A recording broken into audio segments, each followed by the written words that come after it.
Hello, fellow Yachter brothers and sisters, and welcome back to the one, the only, what was it called?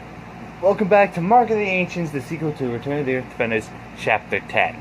So, this is going to be this is going to be pretty much a famous ship with Spyro and Cinder. For all of you who have not noticed, this is based on it, but there's also there might be more of Spyro and Cinder actions in Return of the Earth Defenders 2 Dogs of War, but it's still deciding. We're still kind of deciding that. But anywho, so let us begin with Mark of the Ancients. So Crystal Skies I may have to do Crystal Skies' character because I gave her about 2 days to see if she'll accept my offer, and she hasn't responded, so something tells me she's not interested. So without further ado, I'll be doing her character, but Crystal Skies is going to be in Return of the Earth Defenders 2 Dogs of War. If she complains that why she couldn't do the character, I said, hey, I told you in the comments, you just didn't read them, or you just ignored them, and that's what you get. So, anywho, let's get into this. And also, we're pretty much, I don't know if we'll have enough when we get to it, but there may be a start of the summer of the original Godzilla series, which is going to be us doing blind reactions to some of the original Godzilla series. It's not going to be all of it, it's just going to be a few movies that are near the end Heisei series, the beginning of the Millennium series, the middle of the Millennium series, and then the ending of the Millennium series. But anyway, so let's begin. Chapter 10, Dragon Love. This specific dimension seemed peaceful, yet it was almost like a void. It stretched miles wide, but it was mostly empty, or at least empty in particular. In the middle of this void was a small four-legged purple dragon. He had golden horns, almost yellow on the back of his head. He was pretty much a whelpling size. His underbelly was mostly orangish yellow. He had a strange yellow tail that almost looked like a drill. Next to him was a black female dragoness with small white designs on her forehead. Her wings looked razor sharp, and her tail was sword-like and shiny. The bottom of her wings seemed a pinkish purple. She had a crest of silver horns behind her, but unlike Anguirus, they weren't curly, but rather spiky. She looked roughly about the same age as the teenage dragon. Next to her, maybe a bit younger. As both dragons slept in the void-like area, it began to manifest into much peaceful colors. Spyro, Cinder, wake up, a voice called to them softly. They didn't respond as they continued to sleep. Spyro, Cinder, wake up, the voice shouted again. Spyro and Cinder's eyes began to open as they slowly regained consciousness. Cinder? Spyro said as he looked to realize he was. Spyro, where are we? Cinder asked. Only I can answer that question, the voice spoke once more. They both turned their attention to see a giant red and gold dragon that floated before them. Who are you? Who are you? Spyro asked. I am Drago, a secret member of the Ancients for many years. I have anticipated your arrival, Drago explained. Can we go back home? Spyro asked. I am afraid not. When you used your energy to save your planet, you gave your life to do it, and Cinder stayed with you, and now you can't go back. because both of you are dead, Drago explained. You mean we can't go home? Cinder shouted. Do not show concern, Miss Cinder. There is still one way for both of you to go home. You must find the creature known as Godzilla. He may hold the answer, Drago explained. How do we find him? Spyro asked. He will appear in a specific direction that will seem peaceful, while you keep your animalistic forms. But be warned, you are entering a dimension that will be most strange and very foreign to you, Drago warned. We're ready, Spyro and Cinder said boldly. Then you shall go. Dragon answered as he sent them to the destination, all the while hiding the truth from them. 5 asteroids later. Are you sure he'll be okay? Rainbow Dash asked, worried as she watched Soren. Do not worry, Rainbow Dash. I can easily restore his lost limb and his wing. It may take a while, but he should be fine, Godzilla told her. But what if he doesn't make it? Rainbow Dash sniffled. Dashy, don't worry, I'll be fine, Soren told her, while holding her face as the two enjoyed a passionate kiss. A passionate kiss. Here goes nothing, Godzilla said, as he used his regeneration powers to heal Soren's leg and wing. It is amazing how your kind is to have amazing regenerative capabilities, Luna said in awe, as she watched the healing used and ended. My kind has always had unique abilities that far surpass others, Godzilla explained. Princess Luna, why are you here? Rainbow Dash asked. Oh, I came to get a present for my husband. I was in the neighborhood, so I thought I'd swing by, Princess Luna answered. Who's your husband? Rainbow Dash asked. His name is Sensei Starcast. A friend of mine and him crossed paths a few times.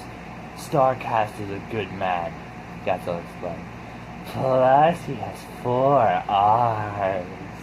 Okay, dude, get your mind out of the gutter, Luna. Mind under the gutter.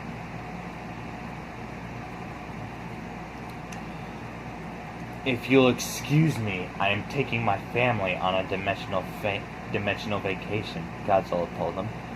Where are you and your family going? Rainbow Dash asked. To a place you cannot follow, answered. Oh well, at least that gets a time for me to be ready for the grand Galloping Galla, Rainbow Dash squeaked as she kept saying the words, oh my gosh, oh my gosh, oh my gosh, over and over again. Easy, Dashy, I still have to recover from the sharp Lantern's bites, Soren chuckled. Sorry, Rainbow Dash blushed. You'll get used to your regrown limb in time. Enough for you to able to attend the grand Galloping Galla. Godzilla shouted before leaving the room quickly. Come on, Soren, I want to make the perfect fence for me, Rainbow Dash smiled as she dragged Soren along. 5 asteroids later.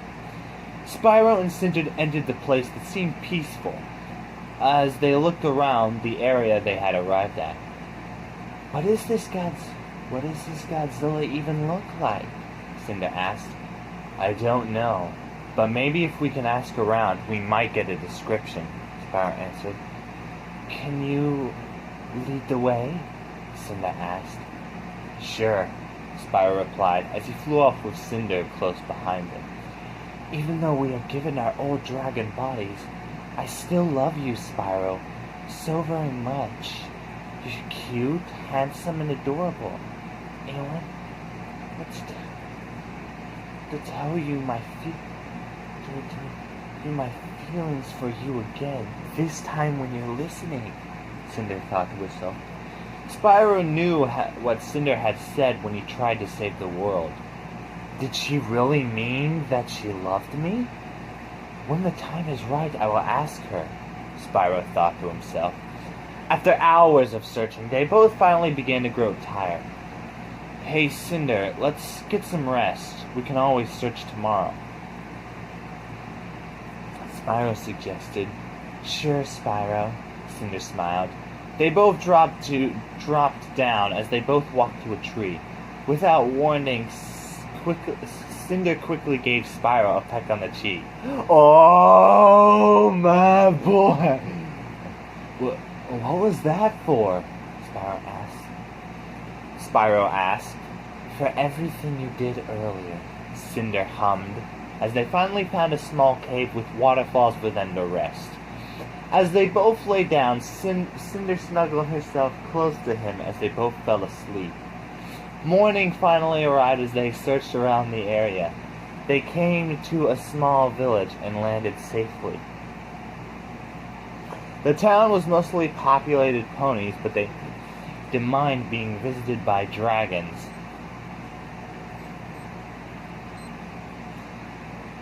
As Spyro and Cinder landed, they entered a small grocery store as they were greeted by the store's owner. Good afternoon, young Drake and Dragoness. How may I help you? The Stein asked. I'm looking for a creature named Godzilla. Do you know where he is? Spyro asked. Ah, Godzilla. He lives in a small cave not far from here, the Stein told him as he gave them the directions. Thanks, Spyro told him. Spyro and Cinder flew to the cave as they finally arrived at it. I have been waiting for you to find me, Godzilla said as he stepped out of the shadows. Are you Godzilla? Cinder asked. I am, Godzilla replied. Can you take us home? Spyro asked. Walk with me first, and I will explain everything, Godzilla told him. Cinder and Spyro walked with them, but he was greeted by his wife Shifter and their now two baby Amber. Hi, my little Amber, Godzilla smiled as he snuggled his little daughter, who let out a cute giggle. Shifter quickly gave Godzilla a quick kiss on the lips. Come in, Shifter explained as she brought Spyro and Cinder in. Would you like something to eat? Shifter asked. Sure, Cinder stammered. As they all sat down and had an amazing dinner, Spyro went to talk with Godzilla while Cinder talked with Shifter. So how are you going to take us home? Spyro asked. Spyro, I will reveal everything in time, and why you ended up in that void. But for now, I gotta ask you a question. It may be personal, but what are your feelings towards Cinder? Godzilla asked. Well, I think after all this time, while she is almost like me, but very different, she has been beside me for a while, and now I don't think I can part without her, Spyro explained. Interesting. If ever given the opportunity, would you start a family with her? Godzilla asked. Maybe, but I don't know if she truly loves me, Spyro considered. You know, when I first met Shifter, I didn't think she loved me at all, with her imprint. But after a while, I realized that I loved her so much that she didn't leave my side. And soon after realizing our love for each other, look where we are now, married with a 2-year-old daughter, Godzilla told him.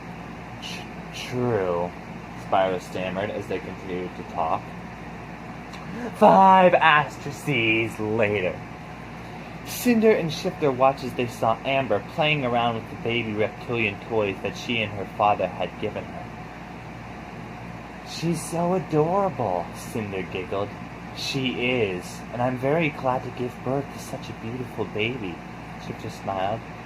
Would your husband be able to take me and Spyro home? Cinder asked. We will reveal everything to you when the time is right, but until then, I have a question to ask you, Shifter explained. Sure, what is it you want to ask me? Cinder asked. What are your feelings towards Spyro? Cinder Shifter asked. Well, to be honest, even though he thought I was under Malefor's control, he forgave me when no one else would. And after our adventures together, I've come to the point where I'm in love with him and can't admit it. Cinder blushed. Do you think he has feelings for you? Shifter asked. I don't know, but it feels like he gets closer to me with each passing day. Oh my goodness. Oh my goodness. This is happening, brother. This is happening.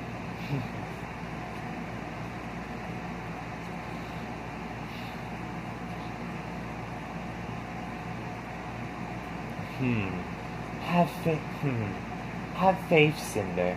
You may find out that he is in love with you as much as you are in love with him. Shifter told him. True, Cinder blushed.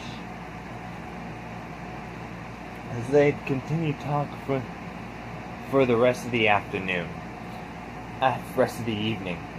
As the sun itself began to set, Spyro and Cinder watched the starry night sky in front of them, while Godzilla, Shifter, and Amber slept in the vacational cave they had decided to ascend. It's a beautiful night, isn't it? Cinder asked. Yes, it is. I can't remember the last time the sky was beautiful like this, Spyro agreed. Cinder, I have to tell you something, Spyro told her. What is it, Spyro? Cinder asked. Cinder, after I saved you from Malefor and our adventures and us defeating Malefor and now, I've realized something, Spyro said as he turned to her, gazing into her beautiful eyes. Cinder, you are beautiful, kind, and smart. You have traveled me for so far and so long and helped me when I needed it. Cinder, I love you, Spyro confessed. Cinder felt the entire world stop around her. Spyro loved her. He actually loved her. And maybe you don't like me, but I just thought... Before Spyro could finish his sentence, his lips met with hers as Cinder kissed him passionately. As this happened, they both felt like they were soaring through the heavens as they deepened their kiss. Hang on a minute, y'all. Hang on.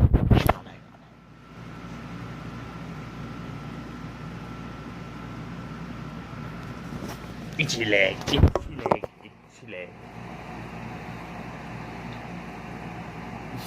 Cinder moaned softly into his mouth as she enjoyed his kiss. Soon the two separated. A strange white glow that emanated from them slowly vanished. Wow, Spyro stammered. Wow, indeed. That is the best first kiss I've ever had. But why were we glowing? Cinder asked. Let's ask Godzilla tomorrow and enjoy our time together, Spyro told her, as the two cuddled under the stars and eventually fell asleep. Oh, that's romantic! Yeah, boy! My... Yay! This is actually... As though they're in love, alright. As morning finally came, all of them woke up having breakfast. Spyro and Cinder confronted Godzilla and Shifter about last night. And after we were done having our first kiss, the glow faded. What does it mean? What does it mean? Spyro asked. Perhaps it's time we reveal everything to you. You both might want to sit down. This may be shocking news for both of you, Godzilla began, as they sat down. Neither of you can go home, Godzilla told them. Why not? Cinder asked.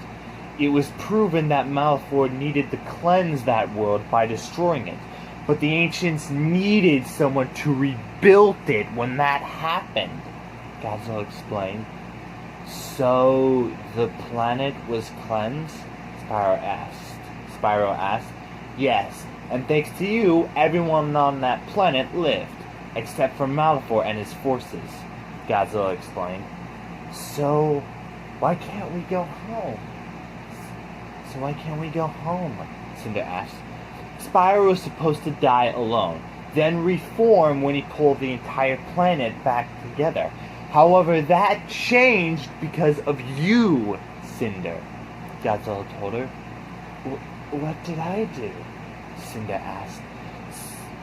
You didn't do anything. As a matter of fact, you made everything better, Gazelle told her. I did? Cinder asked. You fell in love with Spyro and he fell with you. When this happened, as you told Spyro that, a new prophecy appeared in front of the ancients. Cinder, the reason you can't go, none of you can't go home, and the reason why Spyro can't go home either, is besides Spyro fulfilling his destiny, is that both of you are soulmates, Godzilla finished. They felt speechless as their jaws were almost gaping open as they spoke. You mean we're meant to be? Cinder asked. Apparently, Godzilla answered. Both of them could not speak, as the shock was a lot for them to bear. Cinder, I know you could go back home, but we can always find another way. Spyro was cut off as Cinder tackled him to the ground. Are you kidding me? I couldn't be more in love with you than I am now. Oh! Cinder smiled as she kissed passionately. You mean you're okay with this? Spyro asked. I don't mind starting a new life here, especially if it's with a soulmate I love. Cinder smiled as she hugged him. Then I'll stay with you, Cinder, because I love you, Spyro said as the two kissed once more. 5 asteroids later. Many months had passed as Spyro and Cinder stayed in a cave near Ponyville. They met the pony townsfolk and got along quite well, even making friends with Spike the Dragon and Princess Twilight. Their relationship with each other had grown the last 4 months, and they were madly in love with each other. Godzilla and Shifter took Amber back to the mansion they now lived in, as Spyro and Cinder settled in their cave. Spyro and Cinder both flew high in the sky as they had their fun. Catch me if you can, Spyro, Cinder grinned playfully as she took off. Spyro grinned and chased after his lover. Soon he finally caught up to her and tackled her to the ground.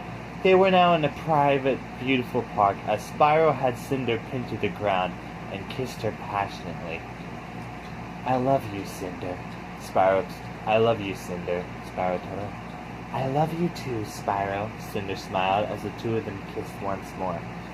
Cinder then got up as she looked at Spyro with bedroom eyes. As she raised her tail and parted her eyes for Spyro to see. If you want to marry this dragoness, come and claim her. I'm all yours. Oh! Cinder cooed with bedroom eyes.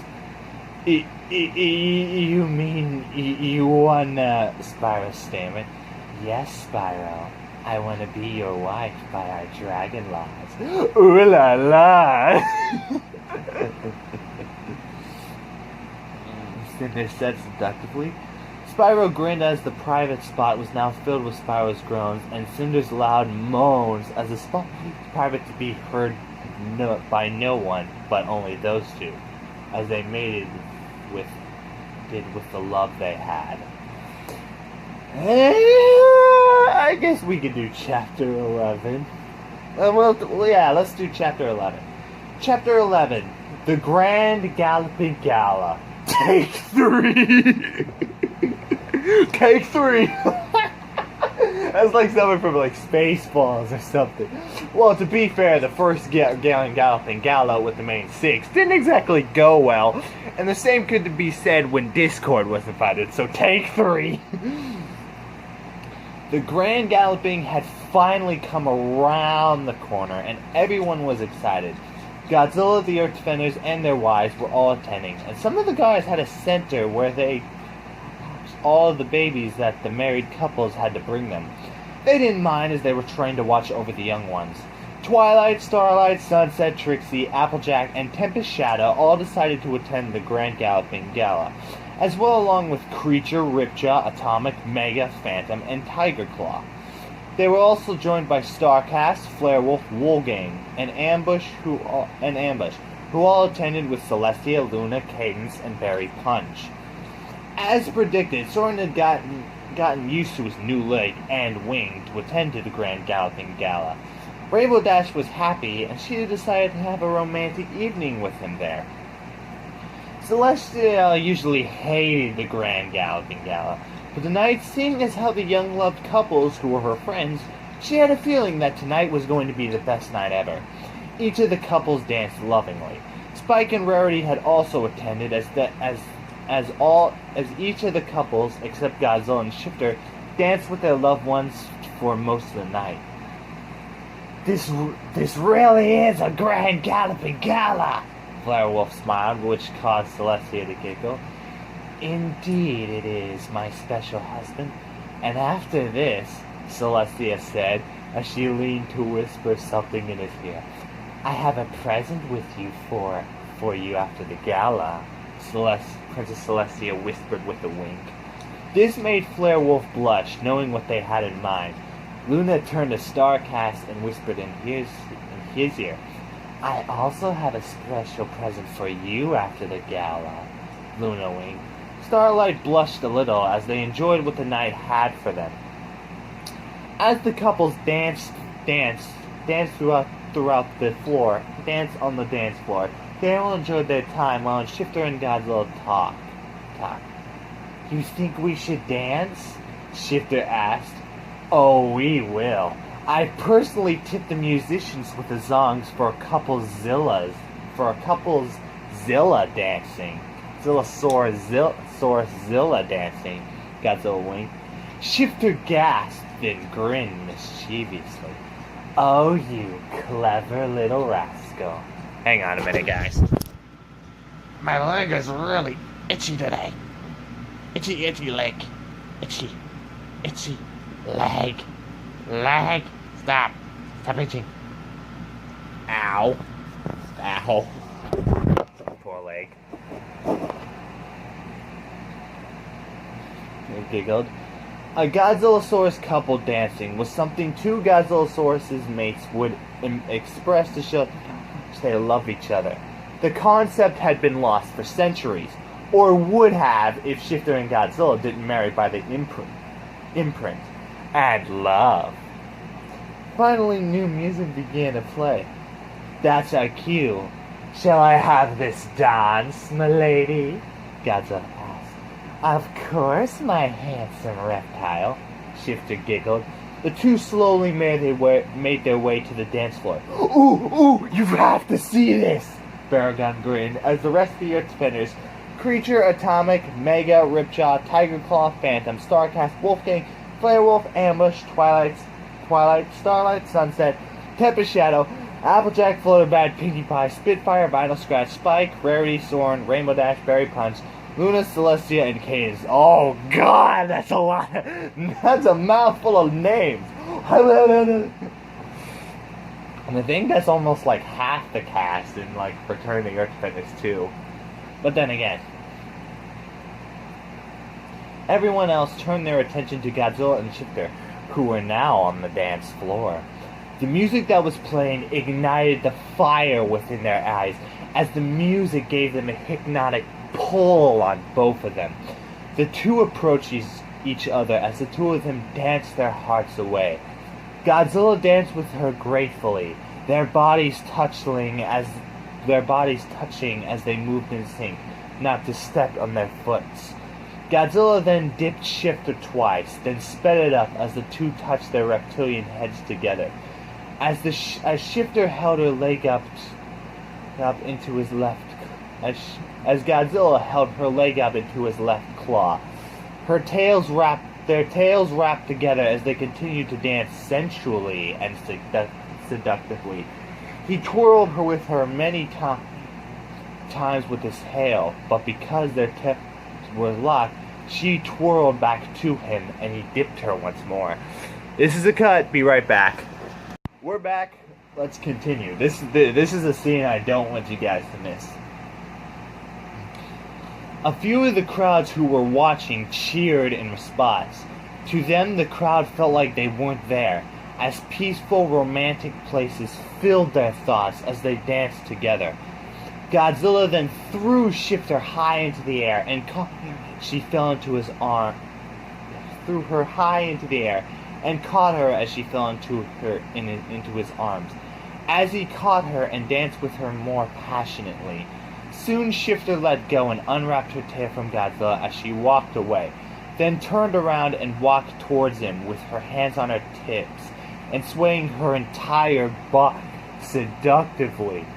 Soon she went back into Godzilla's arms as they held on to each other with seduction and love. For them danced toward the table as Godzilla used his naturistic magic to put a rose in his mouth and gave Shifter a playful growl and wink, which made Shifter respond with a seductive coo. Once again their tails intertwined as they both continued to dance erotically, seductively, and beautifully. Godzilla dipped her twice as he danced with the beautiful goddess, who showed him her pleasure and emotions through her movement. As the dance music became faster and faster, the two danced faster and faster as it became more hypnotic. They both continued to dance as Godzilla placed the rose in her spikes, which made Shifter blush, which soon faded as she was lost in his flame. Finally, the music climaxed as their tails intertwined, their bodies touched as Godzilla dipped Shifter and both of them kissed passionately. Yo! Can I get some applause in the chat? If I would see that, bravo. On God. I saw the roses and teddy bears. Come on. Join with me, chat. Join with me in the applause. Did you applaud? You better have applauded, or I will fight you all. An uproar of whistles, cheers, and applause filled the entire castle. After the kiss, the flames died as both Zilla and Shifter walked off the dance floor.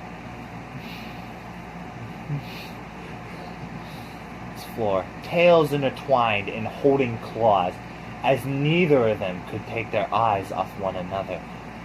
That was amazing! Twilight Sparkle cheered. Darling, I'm jealous. Where did you two learn to dance like that? Rarity shouted in awe. That was Zilla dancing, a primal dance between a female Godzillasaurus and her mate that shows how much each care for each other. Something tells me you care for each other very much, Anguirus asked. You have no idea. I'm so glad to be married to you, Godzilla, Shifter cooed. I'm glad to have a beautiful wife again, one that I love very much and care for, Godzilla replied as the two kissed once more. I shipped them. I'm sorry, but I have to ship this. Y'all gotta ship this. Y'all need to come up with some odds. You don't need to come up with what Shifter looks like, because guys, Shifter's gonna be like Princess Ember, except she's a Godzillasaurus. She's gonna have Ember's color.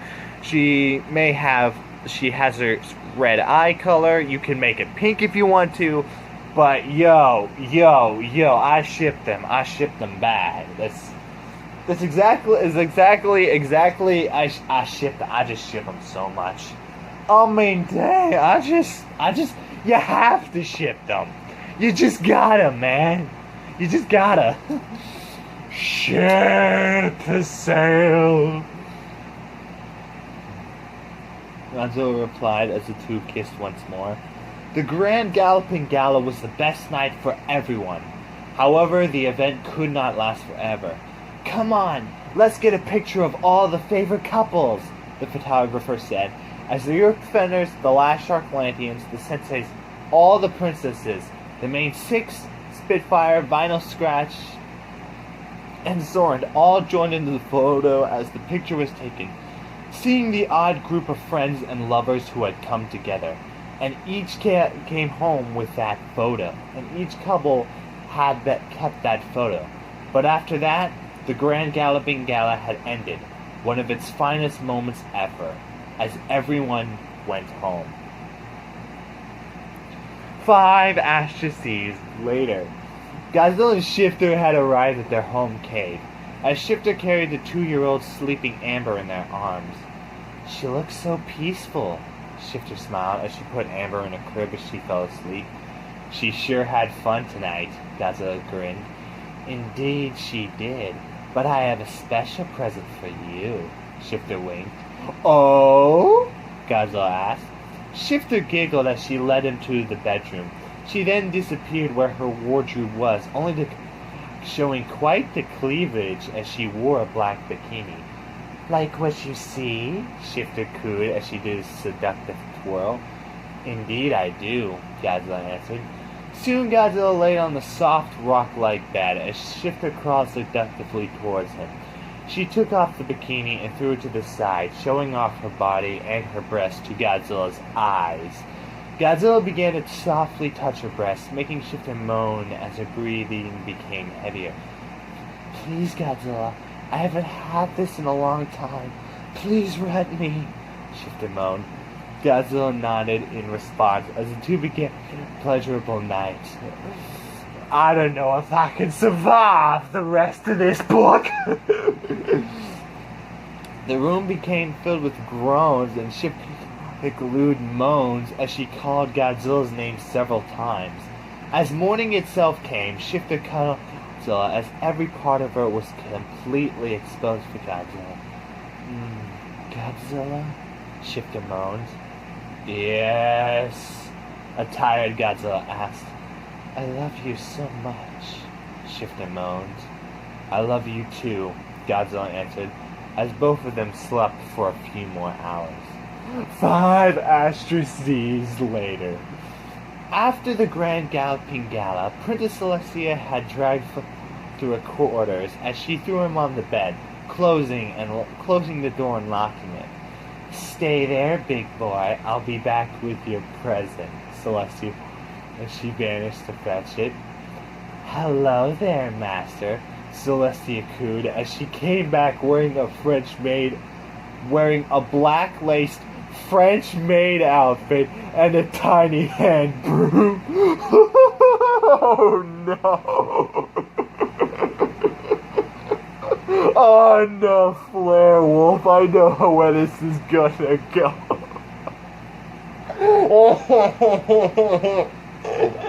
This is just gonna be... That has to be the thumbnail.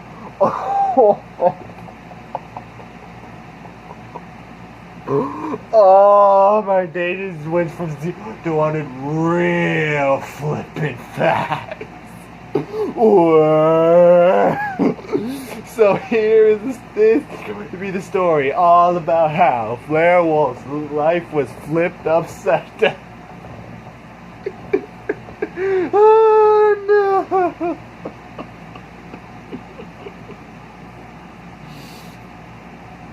Oh no! I know. Oh my god. It's not going good fast. Oh my god. This entire book should be like a try not to laugh challenge. Oh my goodness.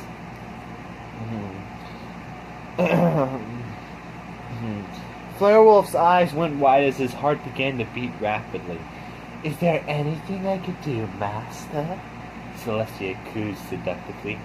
I would like you to lay down on that bed, my beautiful maid, Flarewolf ordered. As you command, master. Oh, God! Celestia coos seductively. She lay down on the bed, spreading her legs as she threw the small hand broom aside. Fuck the broom! Flarewolf crawled toward her seductively and began to massage her legs and inner thighs. Celestia let out gasps of pleasure and small, cute moans. Ooh, master, that feels good. Celestia gasped. Oh no!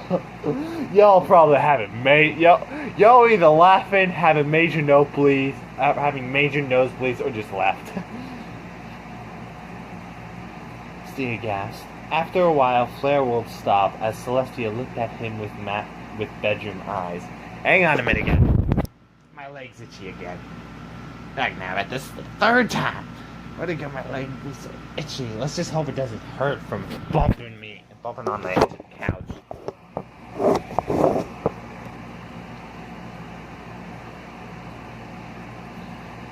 Master, I have a confession to make, Celestia asked. Oh, and what might that be, my beautiful maid? Oh, and what might that be, my beautiful maid? Flarewolf asked. I have had naughty thoughts about you lately.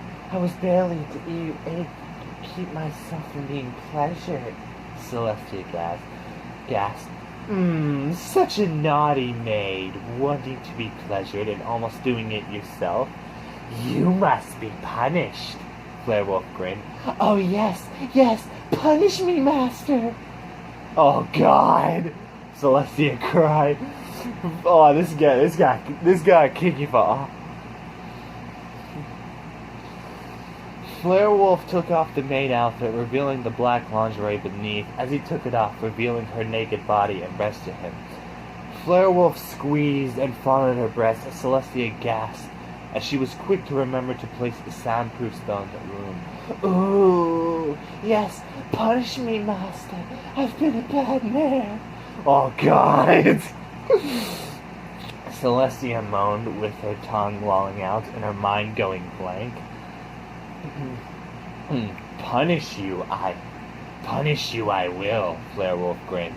The room became filled with groans as Celestia's loud, lewd, erotic moans filled. She screamed Flarewolf's name. As the next morning came, Celestia was snuck Flarewolf as the bed was a mess. Her tongue lolled out as her mind was blank, as she felt like she was seeing stars. Ooh, master. Oh, God, Celestia moaned. Did you enjoy that? Flarewolf asked. I should have you be more dominant often. Ho, ho, ho, ho! Celestia smiled. I enjoyed that as well. And I love you, my beautiful wife. Flarewolf smiled as he squeezed her breasts and her butt, making her moan. Ooh, I love you too, my master of a husband. Celestia moaned as the two of them shared a loving kiss and slept in that morning. 5 asteroids later, Princess Luna and Starcast both entered Luna's quarters as each enjoyed each other's company. Luna pushed Starcast onto the bed as she approached him.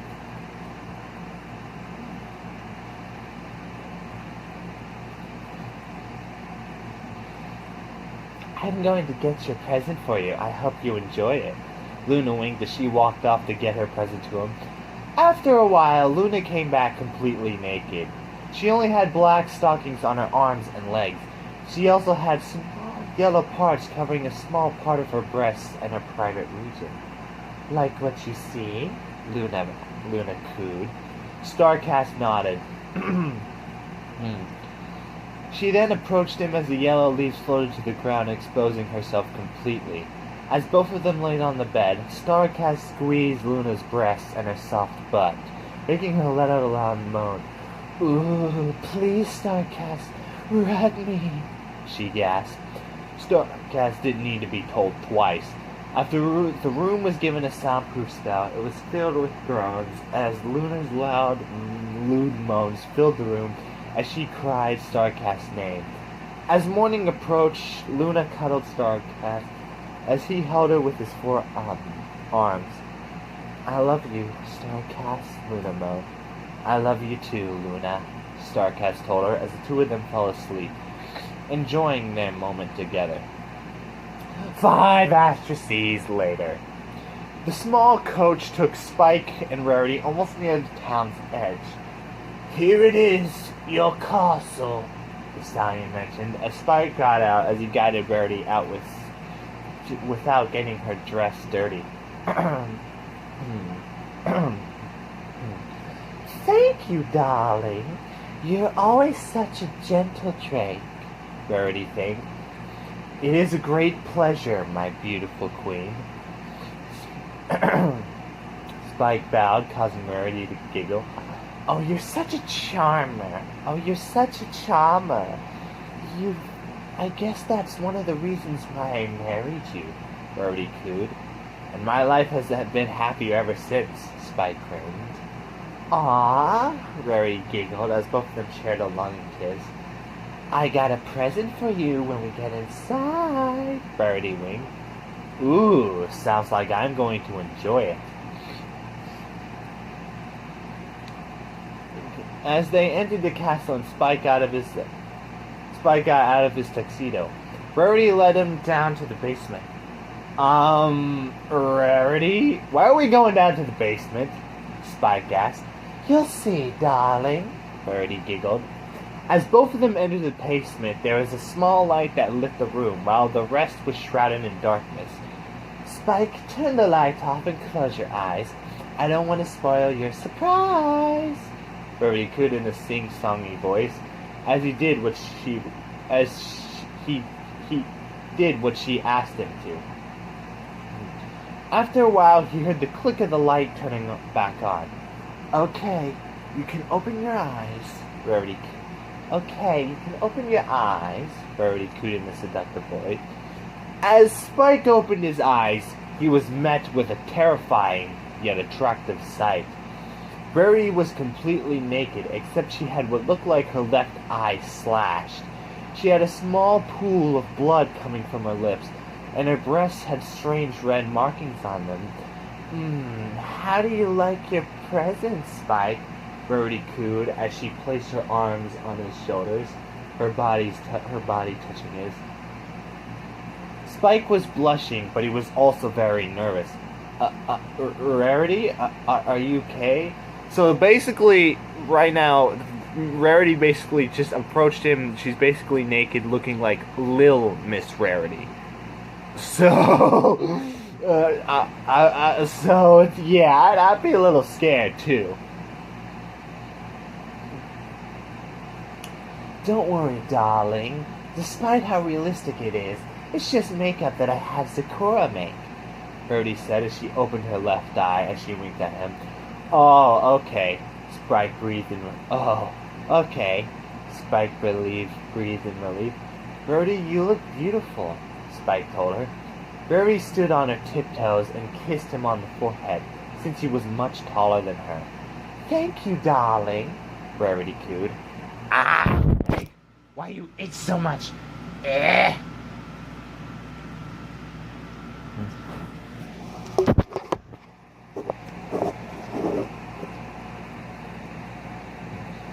He cooed. Sue Rarity went over and pulled out a small pair of handcuffs.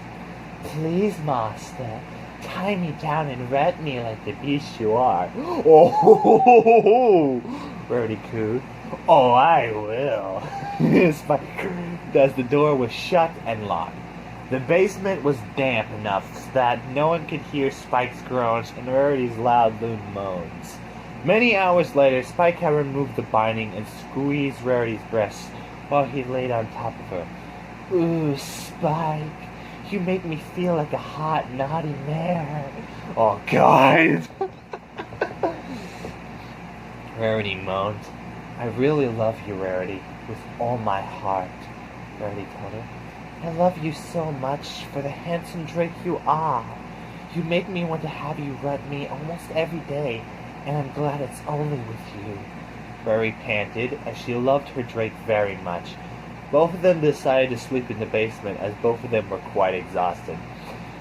And that's the end of both chapters, of chapter 11 and chapter 10 and chapter 11 of Mark of the Ancients. Hope you all enjoyed. This is going to be Predator 2525, signing off.